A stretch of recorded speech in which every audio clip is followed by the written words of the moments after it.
কুতনি। নুন মানে তো আমরা বুঝি, আর কুতনি ছোট নুন। তাই নুনে কুতনি অর্থ ছোট নুন। এখন এই নুনে কুতনিটা কখন হয় এটা আমরা জানবো আর কি। তা নুনে কুতনি হয় হলো তখন যখন তানভিনের পরের অক্ষরে পরবর্তী শব্দে কি থাকে, হামজায় অসল থাকে। হামজায় অসল কাকে বলে? হামজায় অসল হল যে হামজাটা আহ মিলিয়ে পড়ার সময় পড়া হয় না, মিলিয়ে পড়ার সময় পড়া হয় না, কিন্তু আলাদা পড়ার সময় পড়া হয়, সেটাকে হামজাতুল ওয়াসল বলে। আমরা একটু দেখি আর হামজাতুল ওয়াসলটা কেমন। যেমন দেখেন, নুনে কুতনি আপাতত প্রসঙ্গ বাদ, এতটুকু হচ্ছে নুনে কুতনির ব্যাপার। এখানেও এতটুকু হলো নুনে কুতনির ব্যাপার। এখন মনে করেন এতটুকু নাই, তাহলে এই শব্দটাকে কিভাবে পড়বেন? আমরা কিন্তু নিয়মটা পড়েছি। এই যে আলিফটা, এটাকে কিভাবে পড়বেন? তখন তো নুন থাকবে না, এরা কিছু থাকবে না, কিভাবে পড়বেন? আলিফের উপর হরকত নাই।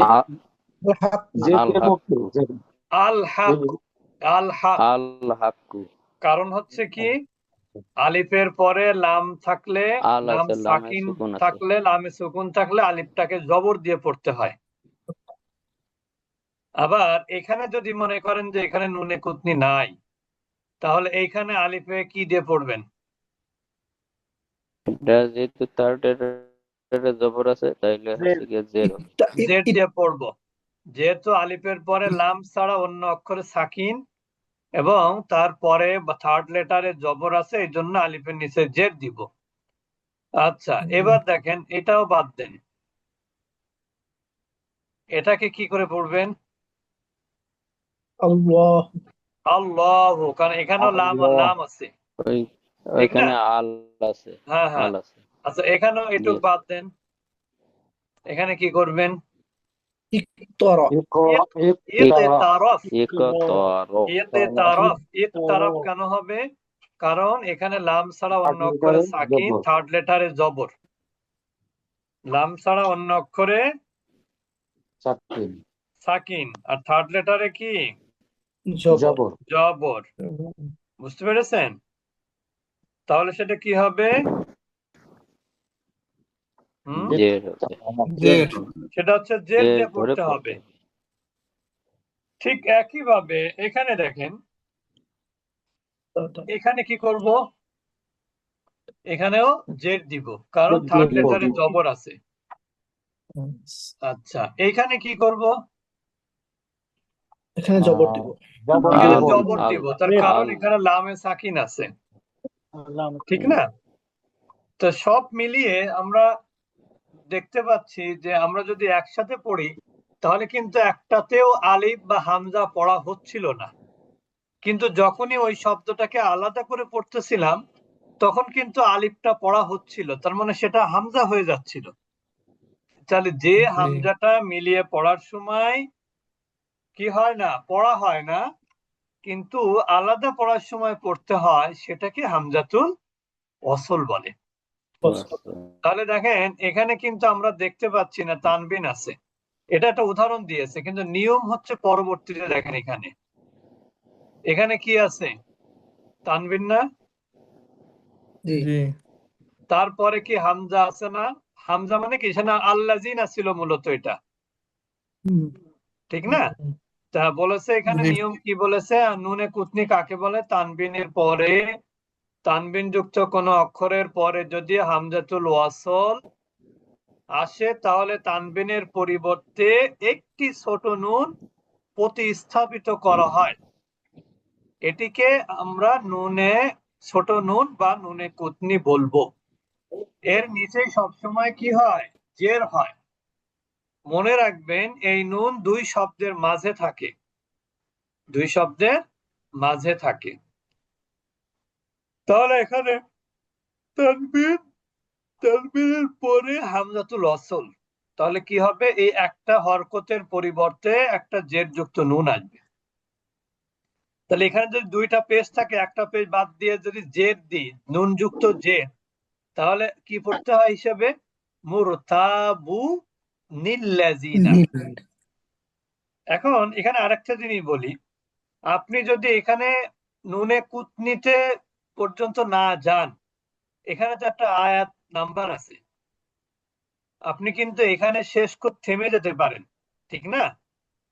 এখানে থেমে গেলে কিন্তু পরবর্তী জি শব্দ নুনে কুতনি পড়তে হবে না, সেটাও এখানে দেখিয়ে দেওয়া হচ্ছে। দেখেন, দুই ধরনের দেখানো হয়েছে, যে যখন আপনি আয়াতের শেষে থেমে যাবেন, যখন থামবেন, তখন এখানে কি হলো? সাকিন হয়ে গেল, মুরতাব।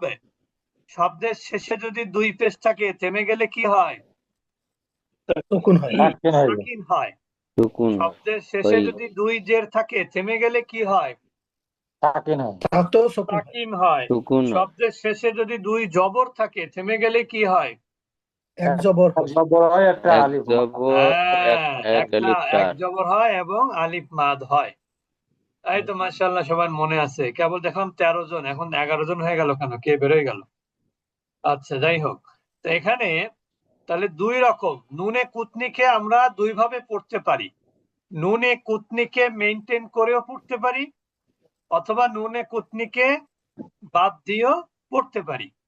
নুনে কুতনি যখন পড়বেন, তখন কিন্তু থামা যাবে না।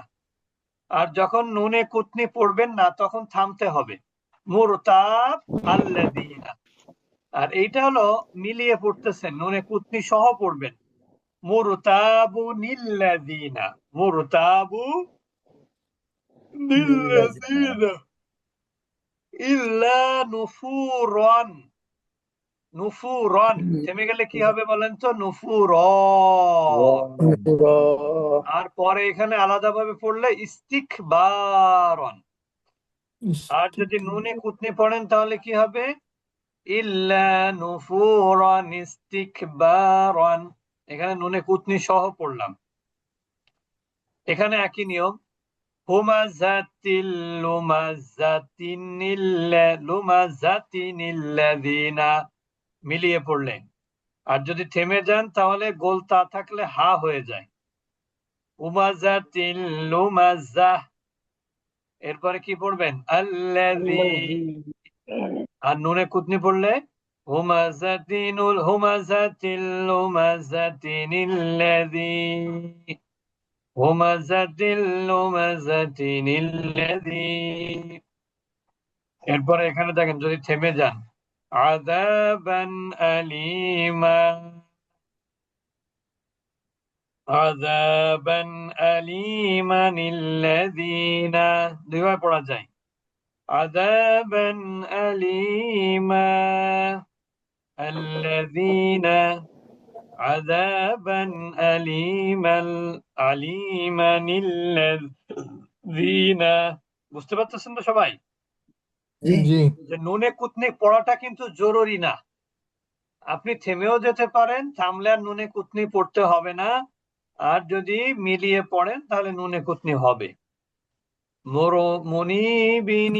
মুনিবিনি দেখুলুহা। এখানে থেমে গেলে মুনিবে উদখুলুহা। বুঝতে পেরেছেন? মুনিব উদখুলুহা, তার কারণ কি? থার্ড লেটারে পেশ আছে, তাহলে আলিফে কি হবে? পেশ হবে। বেশ হবে। আর এখানে নুনে কুতনি পড়লে মুনিবিনি দেখুলুহা। ক্লিয়ার?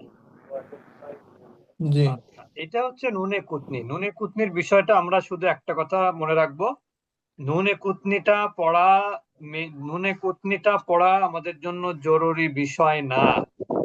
আমরা চাইলে নুনে কুতনি সহ পড়তে পারি, আবার নুনে কুতনি ছাড়াও থেমে পড়তে পারি। যদি মিলিয়ে পড়ি, তাহলে নুনে কুতনি হবে। আর যদি থেমে পড়ি, তাহলে সেটা স্বাভাবিক পড়া হবে, সেখানে আর নুনে কুতনি হবে না। ক্লিয়ার? ক্লিয়ার। আচ্ছা, তাহলে আমরা আজকে আর নতুন কিছু পড়বো না, কারণ এটাতে মনোনিবেশ করতে হবে। নিয়ম সহজ, একটা হচ্ছে থেমে পড়া, আর একটা হলো মিলিয়ে পড়া। পরবর্তী শব্দটাকে মিলিয়ে পড়লে নুনে কুতনি হবে, আর মিলিয়ে না পড়লে নুনে কুতনি হবে না। এখন যদি এরকম থাকে কোথাও, মনে করেন এই দুইটা কোরআনে অবশ্য কিন্তু এইটাই থাকবে, কোনটা বলেন তো? এইটুকু থাকবে, এই যে এইটা থাকবে। এখন যদি কোনো কোরআনে, অনেক কোরআন আছে যেখানে কিন্তু বাংলাদেশের নিয়মের সাথে ওই কোরআনের অনেক জায়গা মিল পাবেন না, যেমন উসমানী মাসাহাব, সৌদি মাসাব, মাদানী মাসাব যেটাকে বলে, ওইখানে কিন্তু ভিন্ন, ওইটার ওই কোরআনগুলো একটু ভিন্ন আছে। তো এই জন্য এই নিয়মটা জেনে রাখলে সুবিধা, যে আপনি যে কোনো কোরআনই পড়তে পারবেন। তো আমরা এখন চলে যাব, কোন সূরা পড়া ছিল? ওস্তাদজি তাহলে কি এই সূরা ইখলাসে কুল হ্যাঁ, হু সূরা, আল্লাহু হ্যাঁ হ্যাঁ হ্যাঁ আহাদু হ্যাঁ